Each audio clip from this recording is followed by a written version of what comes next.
Good evening from Lisbeth here in Norway.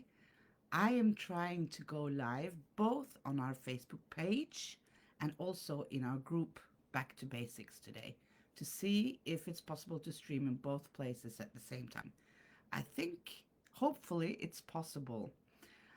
If you're watching this on Facebook page, we have a free Facebook group for you called Back to Basics. I can post a link here after I'm finished, and you can join the Facebook group and meet like minded people literally from all over the world and engage in talks and chats and watching photos and films and discuss calming signals and get help from our dog trainers who are in that group. So, I always want to check if everyone can see and hear me. If you do, please say so in the comments. Just write where you are and if you can see and hear me. You should be able to because Facebook is telling me that I'm live, so everything should be fine. I'm very excited for this live today because it's something close to my heart. Last night, very late last night, it was actually midnight. I did a webinar with a group of people in the US. It was a lovely group of people, and we were discussing calming signals and our approach to dog training in general. So we have Jill here from South Africa. Wow, it's probably a little warmer there than here. Or you are approaching winter, summer now, aren't you? So it is. It is definitely warmer than in Norway. Belgium is here as well. Okay, so lots of people. Eileen in the UK, Corinne in Switzerland, Michaela in Austria. It's so nice to see everyone. So, what was I saying? Okay, so yeah, what inspired me for this evening's Facebook Live was that how the algorithm is working on Facebook. So my Facebook is full of posts and promotions and ads for dog dog stuff, basically anything about dogs. And also Norwegian ones, of course, because I'm in Norway, so I get a lot of Norwegian activities showing up as well. So this is not, I'm not going to call out any names or anything, but what I've discovered and what I see not only now, but always, but particularly lately, I don't know what's going on, is, and I saw this course that was advertised, a paid activity for dog owners. And the name of the course was how you could, I'm just trying to translate it to English now, how you could make your dog do more of what you want him or her to do. So basically all about what we can do to make our dogs do more of the things we want them to do for us. It was a little bit harsh, I think. Like it didn't sound, you know, for me at least, like the ideal course because we're all about doing things together with our dog, and I don't believe that we should get a dog to do whatever you want him to do. Um, it's all something about living together. You know, we have different reasons for why we want pets or a dog. Could be any reason. Any reason is good, except if you only, the reason I don't like is that my um, children wants a dog. I don't like dogs, but my children wants a dog. Or I would like to get fit, so I'm going to get a dog. That's a very egotistical reason for getting a dog. So Kennedy had a great quote, very, very famous one, something about what we, let me see, ask not what you can do for you, what your country can do for you, but ask what you can do for your country, something like that. So I googled the quote and I replaced the country with dog. So that's that's why this Facebook Live is called Ask Not What Your Dog Can Do for You, Ask What You Can Do for Your Dog. Because I need to remind everyone, and we need to remind ourselves as well, that we chose to get this dog. It's not the dog's choice to live with us. So I truly mean that it's our responsibility to care for that dog in the best possible way. So I have written down 15 points to just to remind you, and I would love it if you could also share it on your Facebook so more people can get aware of these things that we're talking about on these Facebook Lives, because I think more people need to hear it. And also on our courses, especially on our level 1 course, which is fully online, we have dog owners from literally all over the world, and so many people are saying that finally they found someone who is thinking much the same way as they are thinking about dog training and how to keep and how to care for a dog. So I want to reach out to as many people as possible so that they can make an informed decision if Nordic is a community for them. Because I know that so many of you found Nordic, and that's what's make you are the ones that making our Facebook groups and all our activities so nice, because you are also caring about dogs. So I've listed 15 points of things that we can do in our everyday life just to make our dog's life even better, even better. Because there are always things that we can do to improve. And please don't worry. Don't feel that you have to start implementing all the 15 points tomorrow. That's not going to happen.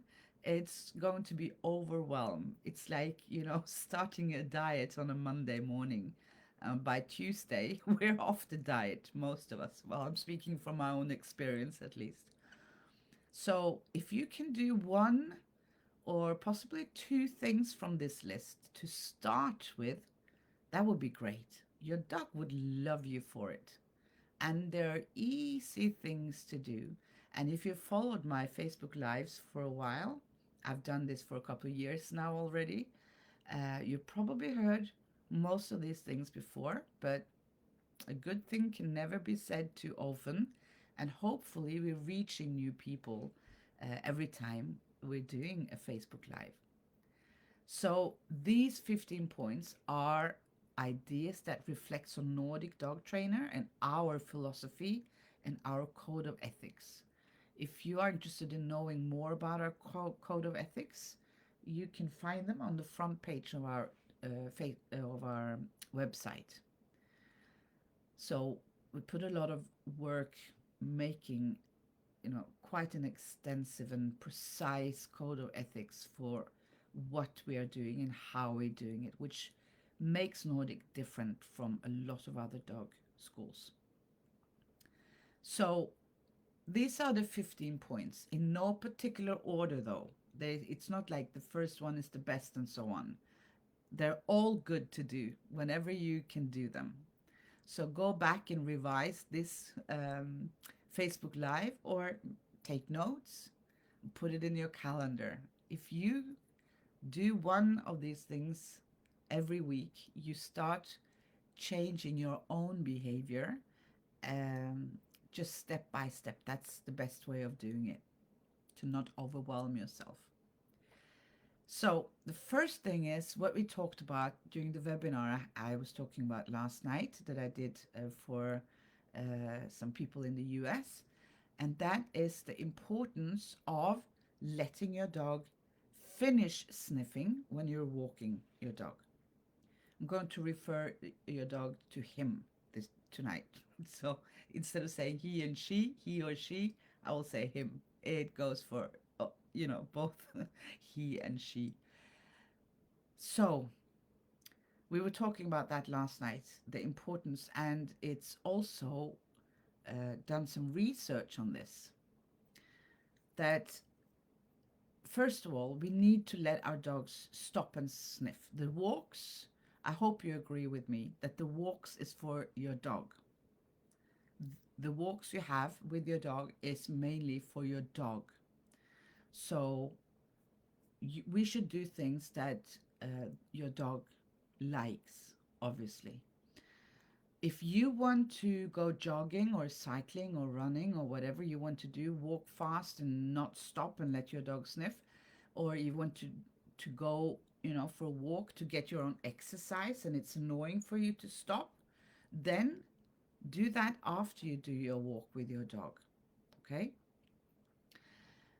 Because not only is sniffing extremely important for our dogs, but to finish sniffing is uh, even maybe more important than being allowed to sniff, if you see what I mean.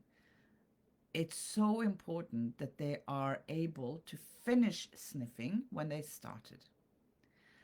And this is interesting because a couple of years ago, we started a project. It's a long-term project. So we have two homeworks that the students of level 1 have to hand in, only two.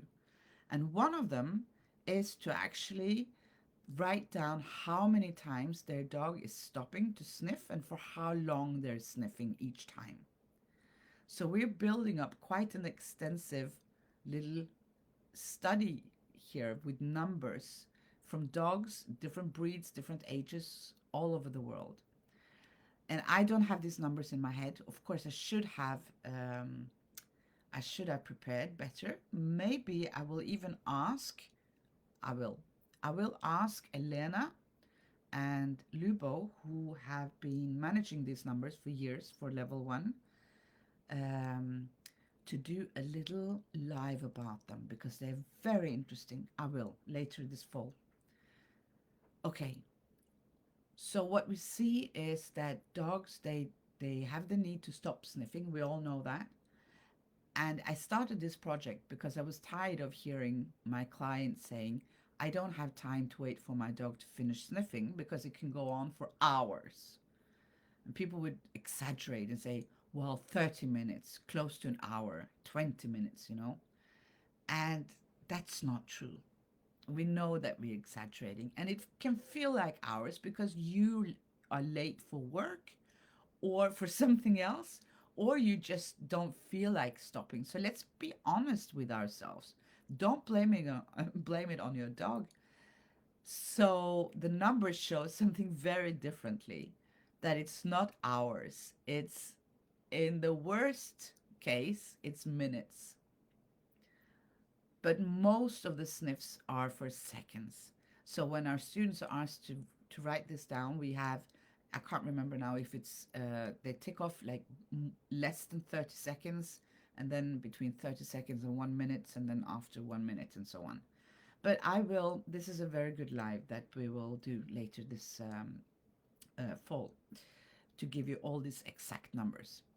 So imagine if you have a mobile phone and you're scrolling on your phone. Most people are doing that today. Every time you start scrolling and you read something, your phone goes out or someone takes your phone away from you. You never get to finish reading what you started. How frustrating would that be? That would be close to what a dog feels. In addition to everything else that the dogs can't choose or don't have the ability to do of their own natural behavior. So I think we can safely add a little bit more frustration that we actually feel. I'm just giving this as an example so you can, try and put yourself in your dog's position. So make a good choice for yourself and for your dog and start letting your dog finish sniffing when he's sniffing. Okay, spend a lot of time on number 1 here. Let's move on. Number two, respect personal space. Don't force interactions when your dog needs some time alone. And always make it a rule to let dogs, including your own, come to you when they want affection, when they want to be touched, or when they want to play, when they want to be with you. They will come to you and they will show you very clearly. And on this webinar last night, I was showing a couple of videos. We were talking about how people should enter the clients' houses, and it's one really nice video that shows clearly how the dog wants to be petted, and they even show you where they like to be petted. So always respect their personal space. I know we mean well, we want to touch dogs, especially puppies and cute dogs, fur balls, and we reach our hands out and we go, I'm not dangerous, come here, come here, I will pet you. But they don't always feel like it. Or at least, can you just hold on for 30 seconds? Let the dog come to you, sniff you, and then decide if he wants more engagement with you. That's only fair, isn't it? So respect their personal space. And it's your responsibility to tell other people to respect your dog's space. Number three, offer different places to walk. So start by once a week, go to a new place. It's good. New environments, new smells, new things to discover and see for your dog. Dogs, they don't only smell, of course, they see, they hear, they feel, they have all these emotions and these abilities to get the same impressions of a new place like we do. And they need it. So, if necessary, and if you have the ability to do so, take your dog with you in your car and drive somewhere else. Or at least go to the left instead of the right when you go out in the street. Just do something different at least once a week. I think you should do probably more than that, but if this is the beginning, once a week is better than nothing. Number four is gentle and respectful handling, which kind of, it all makes sense. I know. I can't see the chat now, but I'm sure a lot of people say, yes, of course, we all do that. But not everyone are aware of that. So always handle your dog with care, avoiding unnecessary force. And now, especially in these days, I don't know, don't even get me started. I'm not going to do a Facebook Live about the e-collars and everything going on. If you're a geek, dog geek, you probably heard about what's going on in the industry at the moment. So, of course, never use force and use calming signals in interacting with your dog. Number five is to provide mental stimulation, to engage their minds with new things. So that could be to visit new places and do something at home, either inside or outside in your garden or on your terrace, or if you have the space. You can easily do great things like enriched environments. I think I should have at least one live about that. If you go on the videos here on the Facebook page and you scroll down, there should be at least one Facebook Live on how we can do enriched environments at home. Number six is to give them time to rest. Because just like us, dogs need some downtime. Make sure that they have not only one place, but a choice of different places to comfortably rest and sleep and not being disturbed. Especially younger dogs, puppies and adolescents needs this. All dogs need it, but especially. We were discussing that as well last night, and some other online thing I did last week. That typically with adolescent dogs, when they get very energetic, high energy dogs, what we do is we give them, or we think they need more physical activity, which is wrong. They need less, they need more rest and more, probably much more mental stimulation. Most dogs still get too little mental stimulation. Most dogs, not all, of course. Number 7 is a little bit like what I already talked about. So it's let them decide when to be petted. So instead of petting them on your terms, we should do it on their dog's terms. And they are very good at telling us when they want physical affection. Number 8 is to create a calming environment at home. So our homes should be safe spaces, peaceful places for us and for our dogs. So you need to make sure that your dog has a peaceful environment where you're avoiding sudden loud noises and in general a chaotic activity going on in a home. However, this might be a bit challenging if you have children or teenagers in the house, you know. There are things going on, but keep in mind that you have a dog there and they read us, they read the body language. When you have a heated discussion with your teenager, have a look at your dog. See the calming signals they will show, because a lot of them will feel very tense, even though they don't know what we are saying. They just hear the tone of our voice, of course, and see our body language. So even if it's just a heated discussion, nothing, you know, too problematic, maybe you should tone it down a bit for the dog's sake. Number 9 is to respect their fears. And unfortunately, a lot of dog owners actually say that they should just cope with it. Well, he should be used to this. Well, they should, you know, they should cope with this. It shouldn't be a problem. Well, it is a problem. So we have to help a dog. We need to help dogs that are fearful and have anxiety. They need help. So if your dog is frightened by something, you need to be patient and give them the space they need to feel secure. And never force them into scary situations.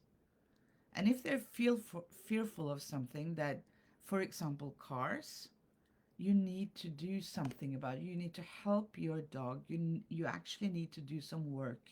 Some desensitization that's the methods that we're using. And it's a step-by-step process to help your dog become less fearful of something. And that's a job that I think we have the, what is it called? We should do. We have to do. It's our responsibility, caring for our dog, to help them with that, not just ignore it and hope that it will pass. Number 10 is about back to walking our dogs, and that is to walk at their pace. Very likely their pace is slower than you think, because we are actually teaching them to walk very fast. And we have a Facebook group where you can still get access to some recordings that we did with Julia Robertson. I just had a meeting with her this evening, actually, from Gall and Meyer therapy, on how to walk dogs and how the physical movement should be. So also remember that your dog, just like you, sometimes feel more energetic and sometimes it's a bit slower. And the older your dog gets, the more variety you will see in that. I can see that my Wilma now, she's 10. And sometimes, like yesterday, we went into a town and we had a nice little walk and she was very energetic. She was even running a little bit, and I'm happy about that because she doesn't run that much anymore. And sometimes she just walks slow, a lot slower. And I let her choose her pace. That's important. Number 11 is to allow them to greet other dogs politely if they want to. if it's safe and if the other dog is okay with it, the other dog has a good body language and is polite, let your dog sniff and greet other dogs. Um, that happened last week with Wilma, and I could almost feel that she was like, "Oh, I really would have loved to greet that dog." It was another dog passing on the other side of the road. We were on the pavement, and it was, I can't remember what breed, but not too big of a dog. Had a very polite, slow movements, and they both stopped and looked at each other across the street. And Wilma isn't, to be honest, Wilma, Wilma, she's like, sometimes she doesn't care at all about other dogs. She's like, I don't care about dogs. I love humans. But this dog, she really wanted to go and meet. And the other one as well. And you could almost hear them, when they're like giving this, sounds. And the owner of the other dog didn't want her dog to meet, which is okay. I didn't talk to her or anything. I didn't say no, no, no, you shouldn't do that. But if you pay more attention to your dog when you're on your walk, and of course never on your mobile. Your mobile should be in your pocket, and you shouldn't be talking to someone else when you're on your walk with your dog. You should be only be talking with your dog. It's your time together.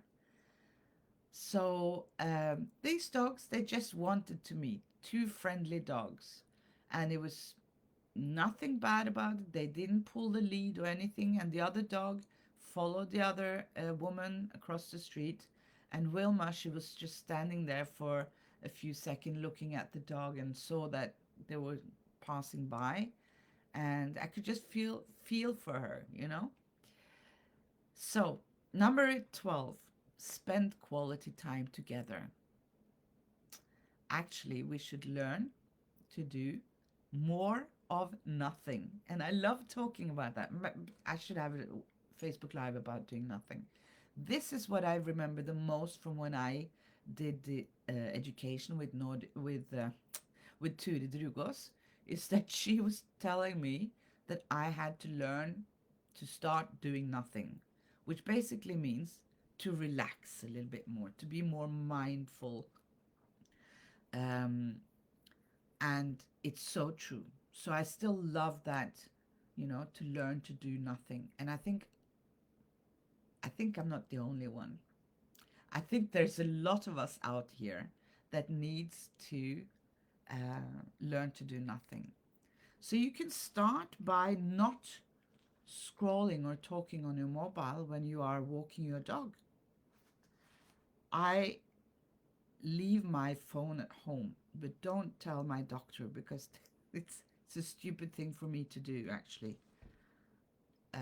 If you're new to this, I can tell you what happened. I have had 3 heart attacks, and one of them happened when I was walking my dogs, and I didn't have my mobile. So I should have my mobile. I try to remember. Um, but yeah, so that's the only reason why I'm telling you not to leave your mobile at home, basically. Uh, so spend quality time together. Sometimes it's not only sometimes, but always when you do the walk, it's not about how far you're walking. It's about what you're doing during the walk and how pleasurable it is for your dog. So I started then when Turid told me to start to do nothing. She actually told me to go into the woods. This sounds a bit crazy, but I live in the woods. I always did. So I always walk my dogs in the woods.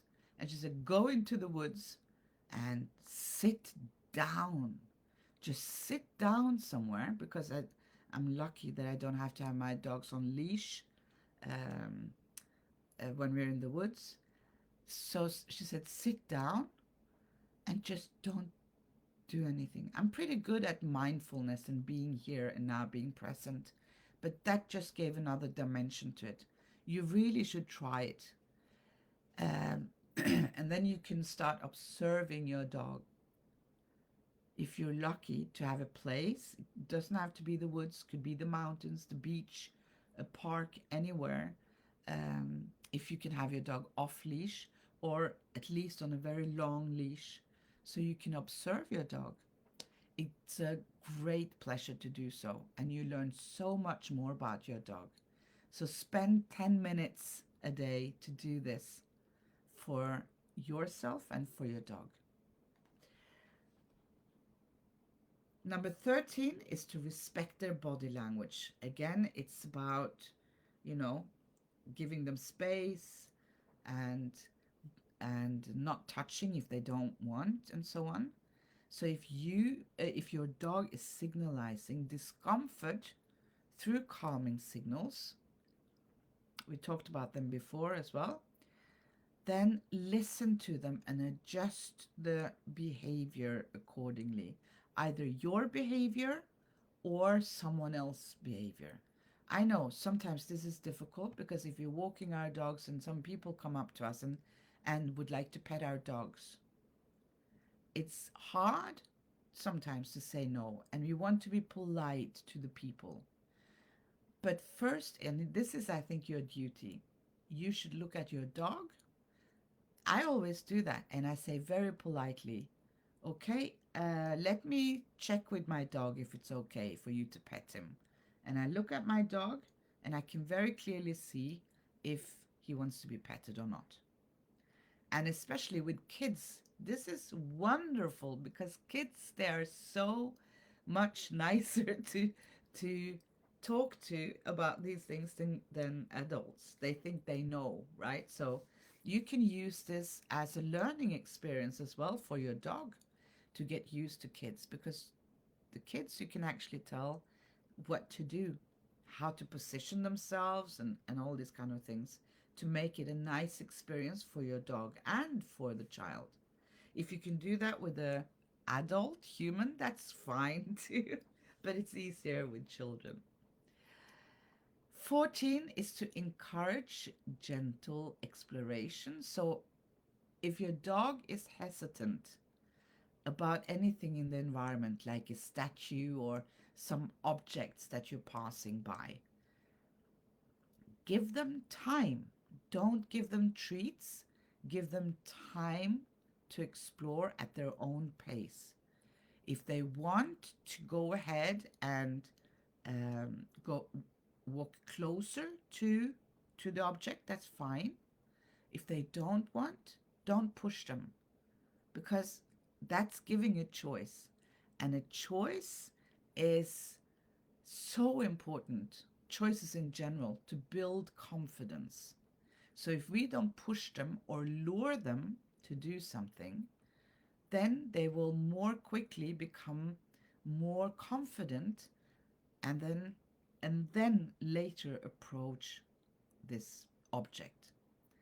Now, it's not important that our dogs are approaching all kinds of objects around, but if you have a dog that is a bit anxious or fearful, this is what you should do. Always give them a choice if they want to approach it or not. And the last one is number 15, that is to let them make some decisions. Most of the decisions done for our dogs are made by us. So whenever you have the opportunity to give your dog a choice, for example, what toy to play with, what chew to chew, what path to walk when you're out walking with your dog, all of these kind of small choices will help build confidence in your dog. And that's what we want. We want dogs who are confident and feel safe and secure around you and the environment. That's it. That was too many, I know. It was too many. And when I read it, when I read my notes, when I was saying all these 15 points, I realized that these are actually 15 Facebook Lives altogether. I could go on for half an hour about each point, as you could notice. So thank you for your patience. Is there any comments or any questions as such? I'm happy to answer. I usually try and keep these lives on 30 minutes, 30, 40 minutes, because I'm talking so much. So Let me see the comments. I give her time to rest, but she doesn't give give me time to rest. Well, yeah, that could be, but they do. I think she does sometimes, right? Um, we have Ireland here as well. Katrina is here. Hi, Katrina. Anya is here in Norway. Carrie is in Ireland, and we have Greece. I love this international community. Okay, I don't see any questions as such. If you have any comments, if you are watching this as a recording, you're welcome to uh, to write any comments if you want. I'm not going back to answer any questions after the live, um, but yeah, thank you for watching, and that's it for today. So hopefully you have chosen one or two things from these 15 alternatives to start doing already this week. It's possible. It's not difficult and it's totally free. None of these suggestions are costing any money. The only thing it costs is maybe a bit of your time. And I think your dogs deserve that. So have a very nice evening, everyone, and I'll see you next Wednesday. Bye.